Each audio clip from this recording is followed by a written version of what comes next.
Hey, welcome to the JD Oliva Project. I'm JD Oliva. Clearly, I'm I'm at a loss for words, man. Like, did you guys get a chance to watch AEW Uncensored tonight? Right? Did you see Hulk Hogan and Randy Savage climb the triple decker Tower of Doom and defeat both the Four Horsemen and the Dungeon of Doom on their own? Right? Did you guys see that show, or is it just me tonight that watched whatever the fuck that was? So I boy, I just got done watching AEW Full Gear and I had zero plans to go live today. As you can see, my hair is messy. I'm wearing just a regular little t-shirt. I had zero intention of doing this, but I kind of feel like I have to. I have to get this stuff off my chest before I go to bed. And I know some people might be waiting for me to do one of my epic rants like I used to do on the Impact show when I hated Impact, but I don't got it right now. I'm gonna be honest with you. Um, I feel defeated. I feel like it doesn't matter, right? Um, Let me state first of all that Hangman Page and Swerve was one of my favorite matches of the year. I know a lot of people are going to get like real upset about the Brian Cage stuff. Um, didn't bug me. Didn't bug me.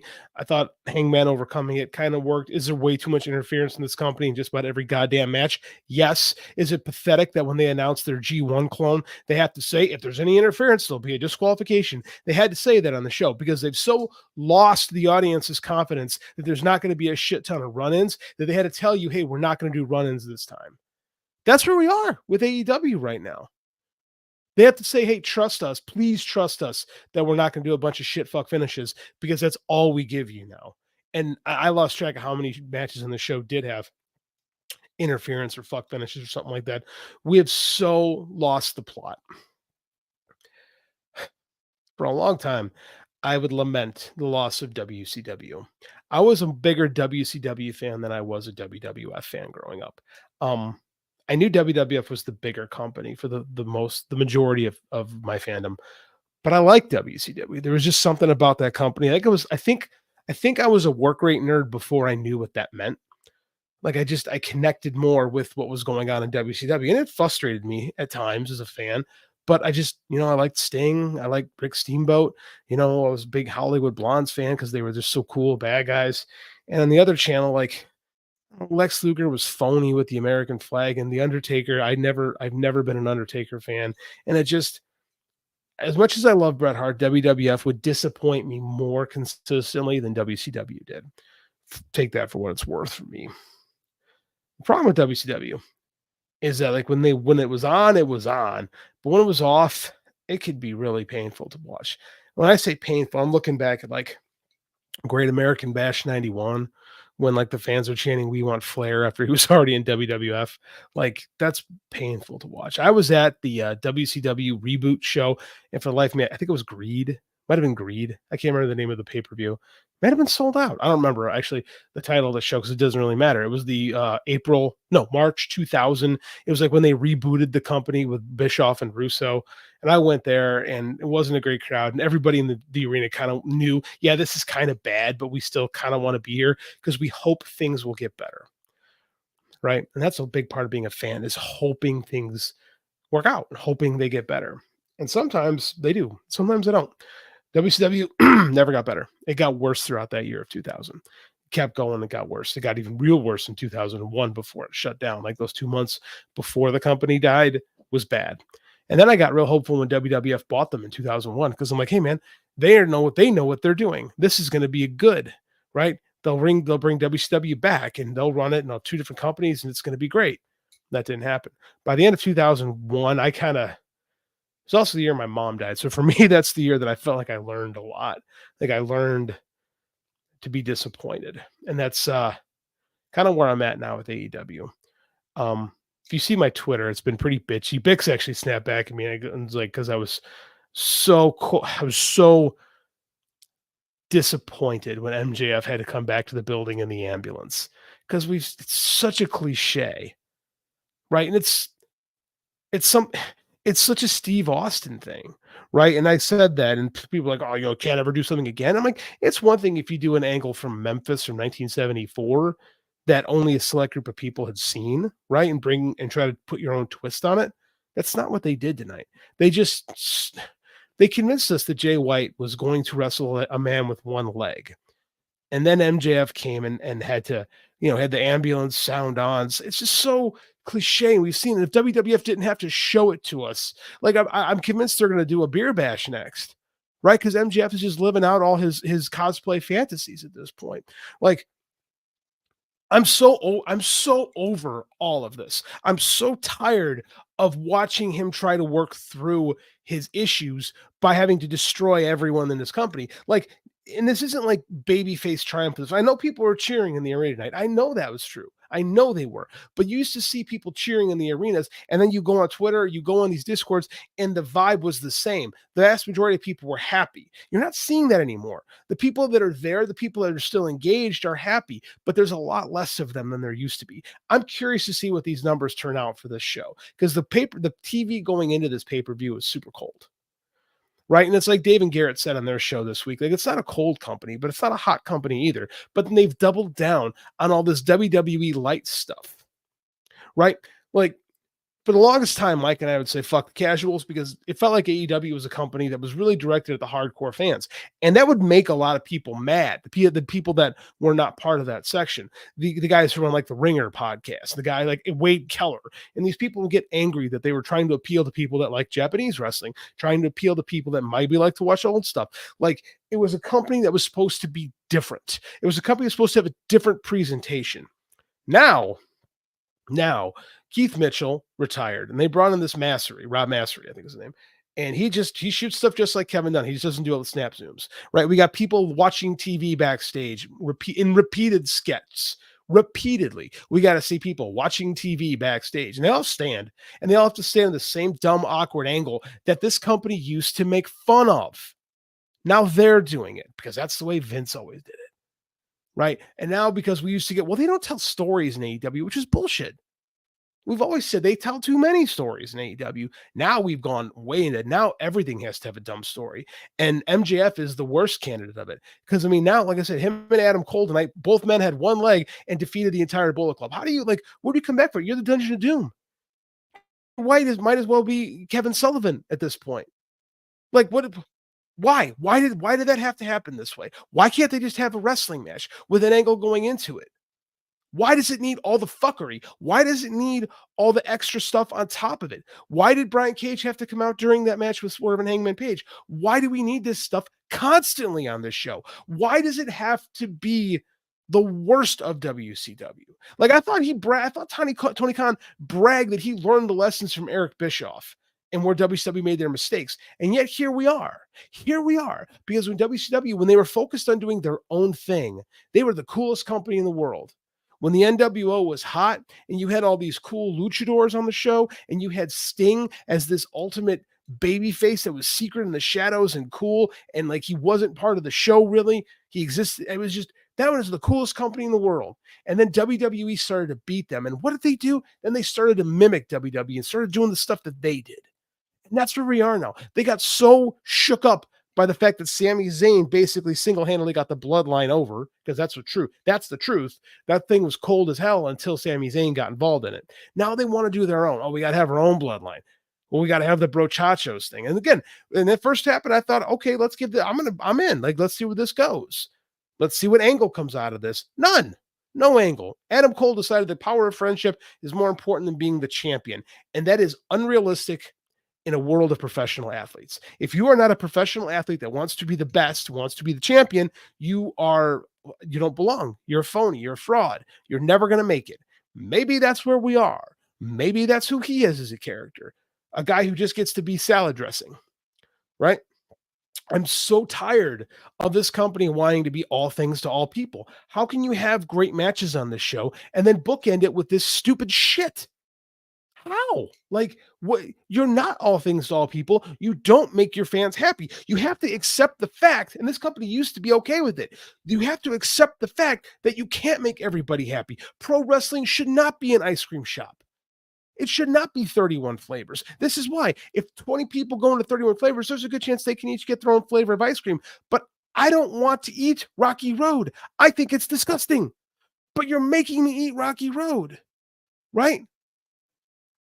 It's unbelievable. Like, it doesn't work like that because you don't get to choose, right? You don't get to pick and choose what you like. You have to take in the whole show.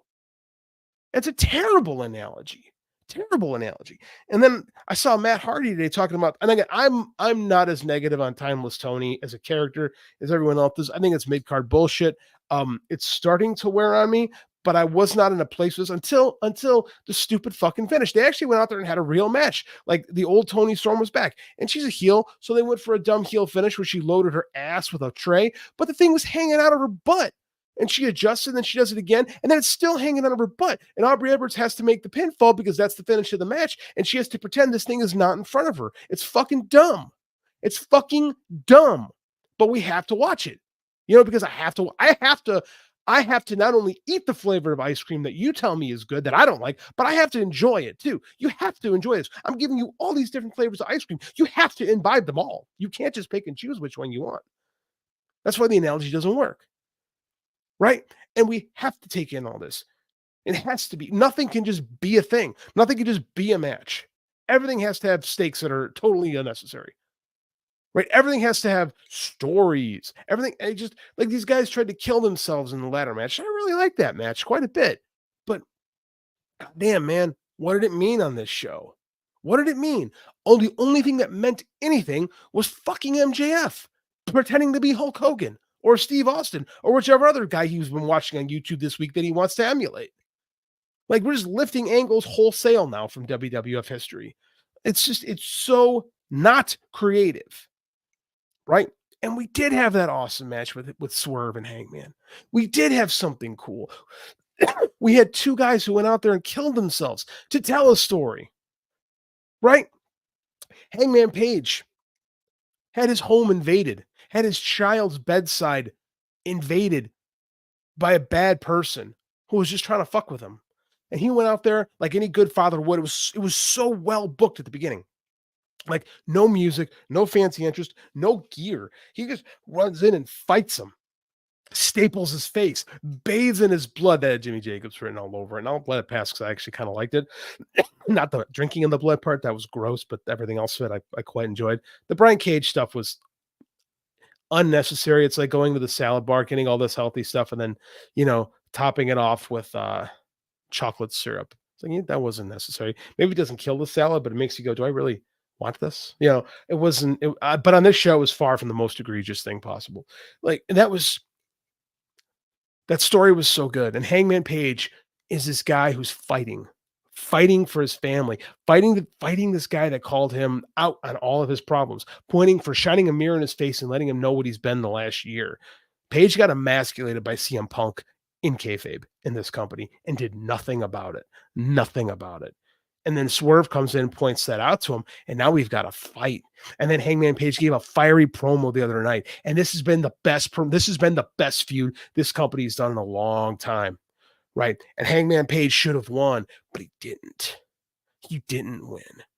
The bad guy won.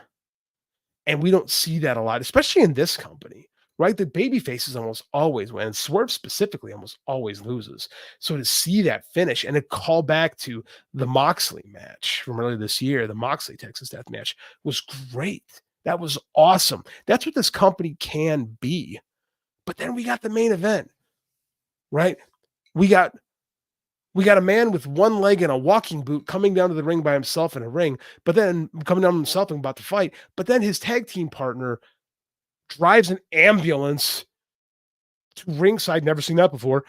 And there's 20 people like, no, don't do that. And don't go in the ring with your knee all bandaged up, even though it was your ankle that got Pillmanized.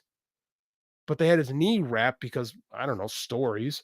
You can't go in the ring. We're going to let this one-legged dude take an ass kicking instead. And that's what happened. The two one-legged guys beat up the entire Bullet Club. Jay White looks like an absolute dork. Might as well be Kevin Sullivan, like I said earlier. Like, this is where we are with this company. And there's so many people that are going to tell you it's great. Oh my God, it's awesome. There's people that I used to work for that are like, that said MJF's the greatest world champion ever. I read that and I'm like, I can't believe someone said this. Like, I cannot believe this. That is the most ridiculous thing I've ever seen in my life. This is dog shit. This is trash.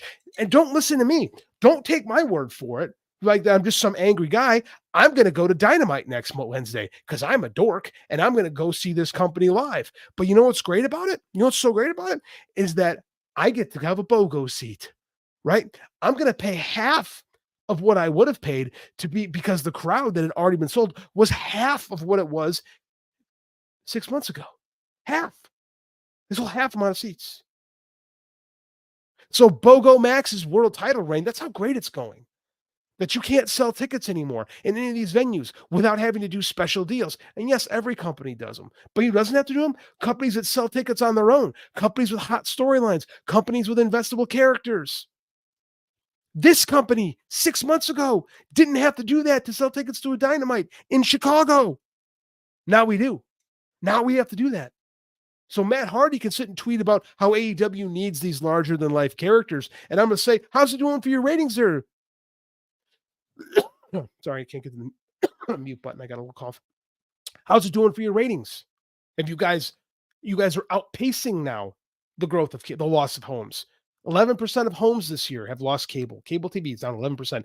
AEW Dynamite is down 14% this year. So you're outpacing the loss of homes. That's great. How's your ticket sales going? BOGOs tell me not so great.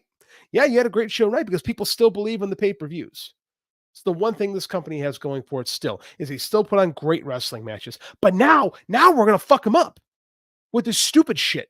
Because we've got all these we were supposed to be the alternative. I'm saying we. Why am I saying we? I don't fucking work there. Like, they were supposed to be the alternative. Now what? Now you got a bunch of people that used to work for the other guys that got fired from working there before the company got hot again.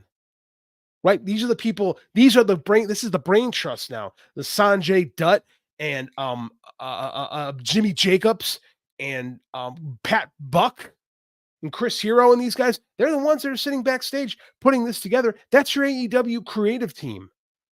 No wonder it's stuff just like WWE. Right? God forbid you bring in somebody from the outside who might not have worked for WWE. God forbid someone has some different ideas. Well, if it doesn't what Vince did, why would we do it? All you need now is Booker T putting on different accents to show his range. That's all we need. Right? Then you get to be the doldrums of TNA. Great matches, shitty booking. Way to go, guys. That's where we are right now. I sound really passionate, and I was really defeated when we started this show, but talking about this is getting it off my chest because what broke me in pro wrestling in the mid 2000s was I didn't like John Cena. I didn't like where it was going. It wasn't just John Cena, the old John Cena. It was the company. It was just the direction WWF was going in. It just wasn't for me anymore. And it isn't anger that pushes people away. And right now people are upset and they're like emotional and talking about this stuff. And that only lasts for so long before you learn that, okay, this isn't a serious thing. This really isn't for me. I'll just talk about it on like an analytical level. And that breeds apathy. And I am not a person that can just talk about something X's and O's and not have an emotional attachment to it. Um, that's why I don't do Brace for Impact anymore with Mike. There was like the tarot card thing, like watching Taylor Wilde deal with tarot cards during a match.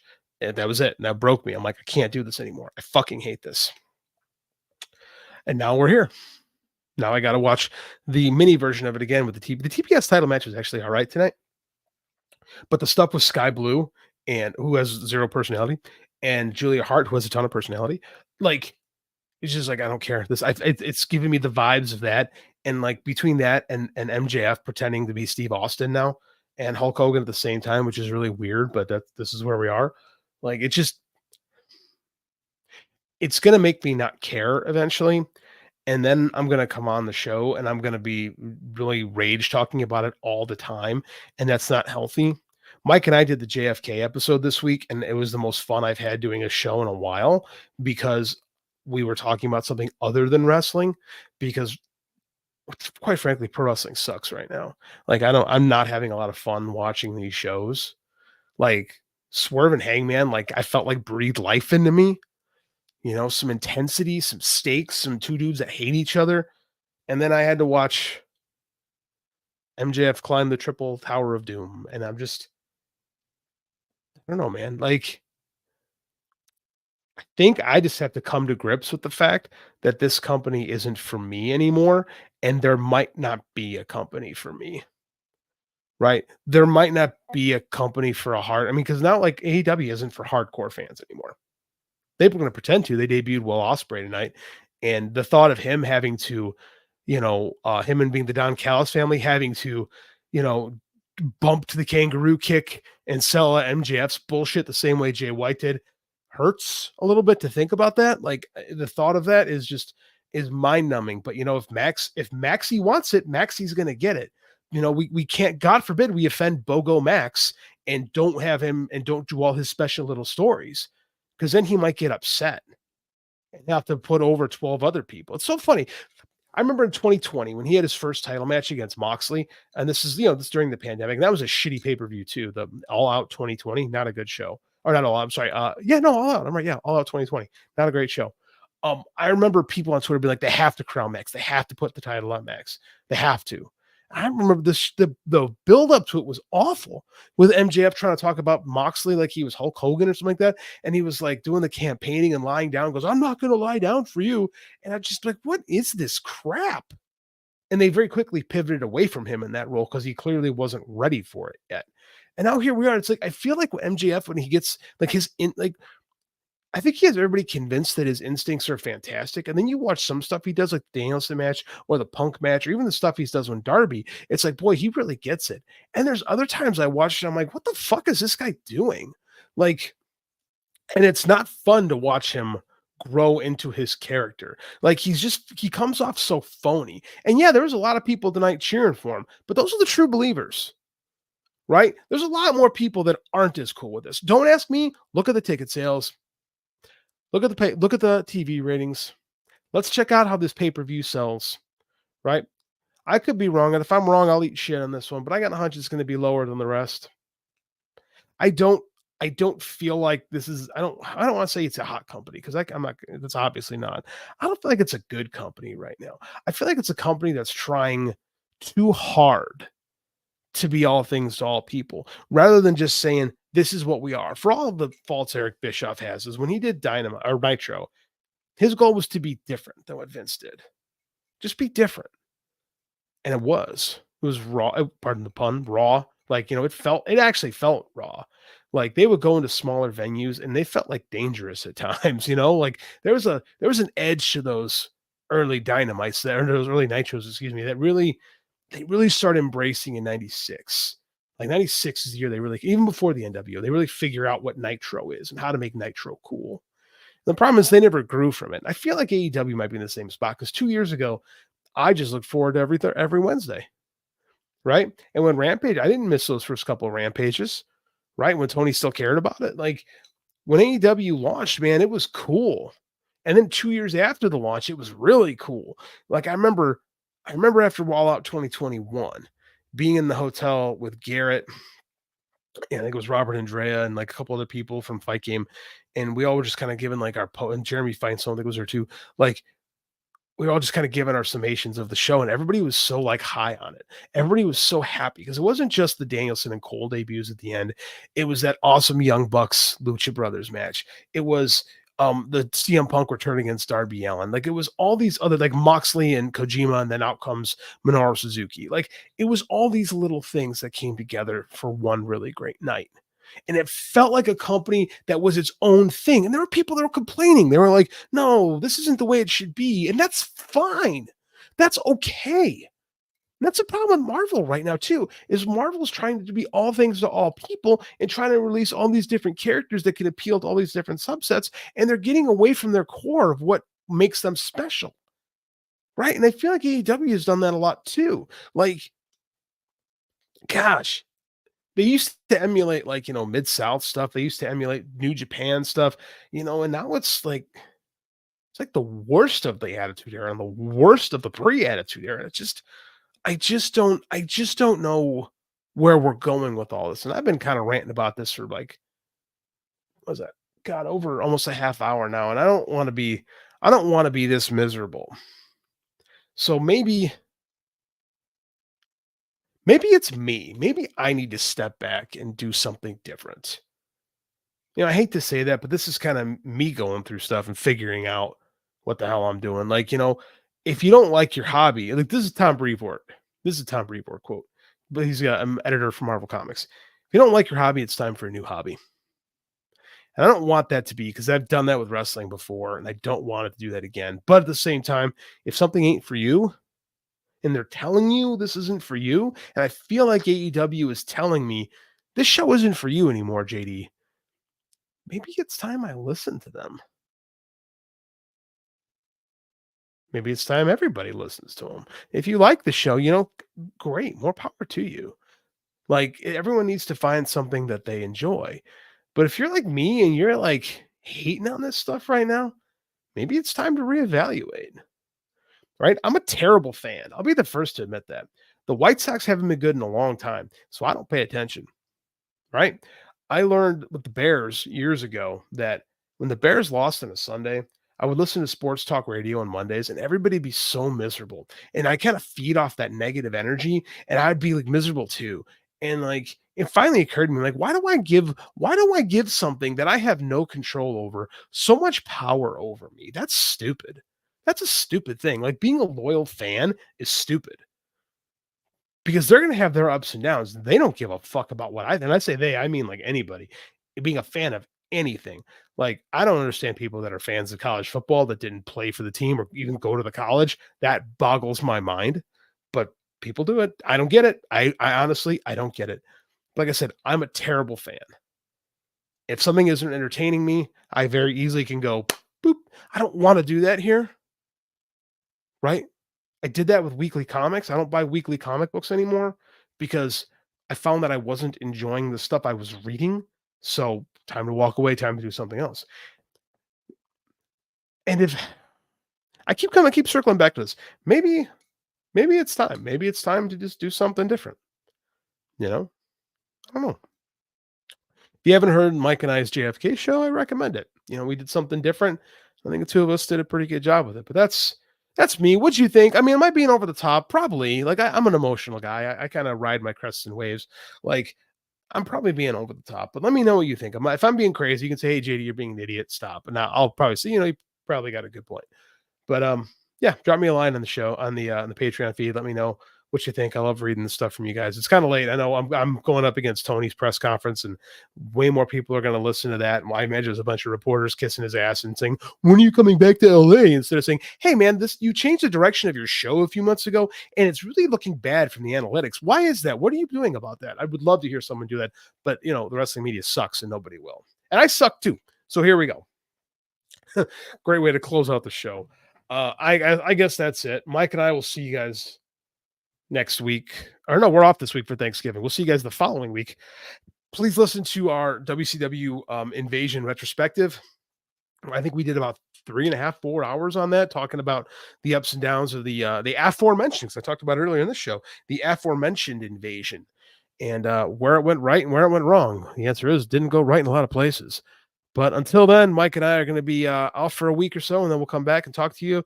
I'll probably drop another JD Oliva project on you guys soon. But I need to get this stuff off my chest tonight. I really appreciate you guys listening. Even if you hated it, we appreciate you guys with the Patreon. And I'm going to launch Gaijin this week. I was going to do it on Friday, but Mike, we put out the show and we had a lot of other stuff. So I decided to hold off a bit. And plus with the holiday, I think I'm going to drop it this week on you guys. So the first 2 chapters of Gaijin, the best book I've ever written, the one I'm the most excited to share with you guys, comes out, I think Monday. I think we're going to drop it Monday. So Monday or Tuesday, we'll see how it goes. And I cannot wait to hear what you guys think about that one, because nobody's read it yet. Like, I'm stoked to get those opinions. But until then, take it easy, guys. Competition starting to get thick, it's the click, so I hope you work your A game. Amen, no rain from the track when we unite and spit. This is an A game, better bring your A game. Competition starting to get thick, it's the click, so I hope you work your A game.